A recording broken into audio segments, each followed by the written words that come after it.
all about barkers, blood, books, boxes, and burps. Today I'm going to be reviewing the horror movie The Strangers. It's a 2008 horror movie directed by Brian Bertino, and it's starring Liv Tyler and Scott Speedman. This is what it looks like. I saw this movie a few years ago and I really loved it, and then I saw this at a garage sale just a few days ago. It was either $1 or 25 cents, I can't remember. But I saw this and I was really excited because I remember seeing it a few years ago and I loved it, so I was like, oh, I gotta add it to my collection. On the cover it says inspired by true events, and at the beginning of the movie it also mentioned that it was inspired by true events. I don't know how much of it is actually real and how much of it is fictionalized, but I'm just putting that out there. This movie is about this couple.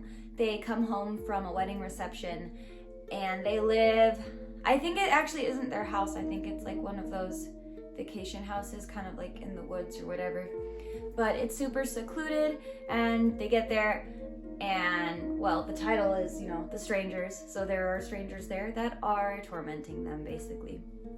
The main horror elements in this movie are suspense and killer. I also give this a 3 on my blood scale, 3 pints of blood out of 5.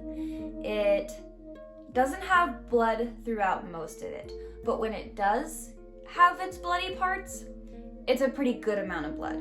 So that's why I give it a 3. The first scary part that happens that's really cool looking is when Liv, her character's name is Kristen, she's in the kitchen and she's looking out the window, and in the background you can see one of the strangers. It's actually this one with this scary mask. He appears in the background in their house, just standing there and staring at her, and she has no idea. And then by the time she finally turns around, he's not there anymore. Eventually she starts to realize that something weird is going on. Like, things in her house are moving that she knows that she didn't touch, so she starts to realize, oh, somebody's in my house. And she goes to the back door, it's a glass door, and she pulls the curtain open, and the guy's face is right there, like with the mask, so it's kind of like a jump scare almost, and she's like, ah! And then she runs away, and the front door starts to open somehow, which her door was locked. I remember her locking the door, so I don't know how, but the door starts opening and she goes to close it, and there's somebody else with a different mask standing in front of the front door that she closes it on. So that's when it starts to get scary. The guy, his name is James, he leaves to go buy cigarettes and then comes back, and while he's gone is when this girl sees these people and when it gets scary. And then he finally comes home and she's freaking out, and he's like, oh, nobody's in the house, it's okay, don't worry. But then, you know, obviously he was wrong, and then he realizes and he's like, oh crap. And they start to run up to the bedroom, they get a gun, they find ammo, and one of the masked people has an axe, and they start banging on the door, ripping it open, trying to get in. Earlier in the movie, James called his friend Mike to come pick him up. He said, hey, whenever you wake up in the morning, if you could come pick me up, that would be great. And Mike gets the message and decides to come a little bit earlier.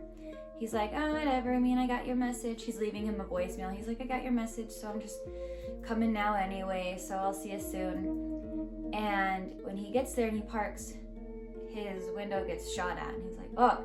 So he gets out and he's like, okay, that's weird. And he goes inside and he sees that the house is like a wreck, and he starts walking really, really, really slowly, being really cautious and careful.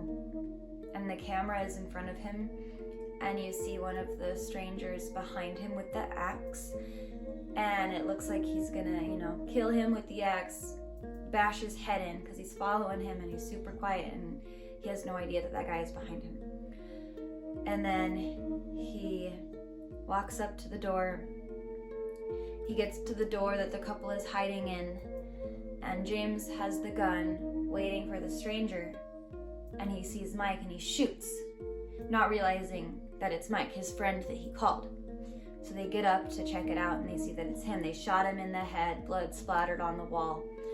It's like, oh no, I just murdered my friend. That sucks. And now the killers that actually want to murder us are still running around the house somewhere. There's a radio in their shed. They're like backyard. You know how some houses have like a second house and it's like kind of like a country thing to have? I don't know. But that little like shed thing, James went to go radio the police, but the people caught him. So the girl is by herself now, and then she hides in the pantry. And she's hiding there all silent. And then one of the masked people, the girl, like, pops up right in front of it, and that's a jump scare. And Kristen starts screaming, and they get her. And one of the other strangers grabs her and slams her against the wall, and she like knocks out and falls to the ground, and he drags her away. When she wakes up, she's tied up, her hands are tied up, and she's tied to a chair sitting next to James, who's also got his hands tied up, and he's tied up to the chair and they can't move. And in front of them are all three of the strangers with their masks. It's really aesthetically pleasing, actually, the way that the camera shot was, because it was like the back of their heads, like right here, and then their three heads right here looking at them, just being all creepy.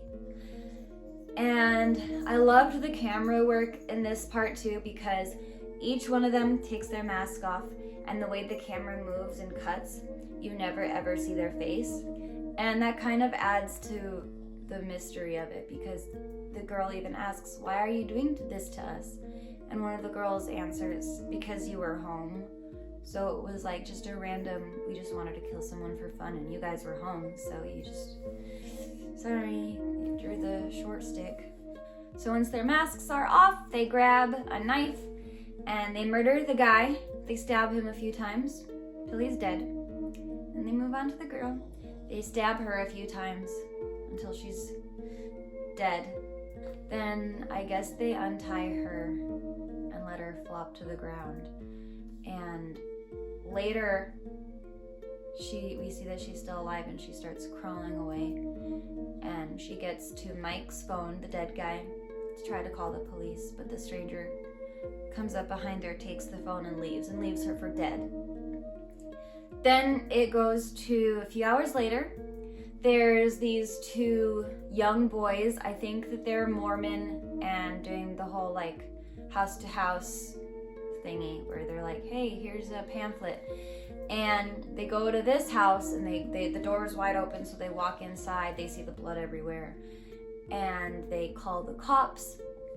One of the boys goes to the girl who's laying on the ground. He leans over her, and he like gets all up close to her, and then she screams. She opens her eyes and like screams, and that's probably another jump scare, and then it cuts to black, and that's the end.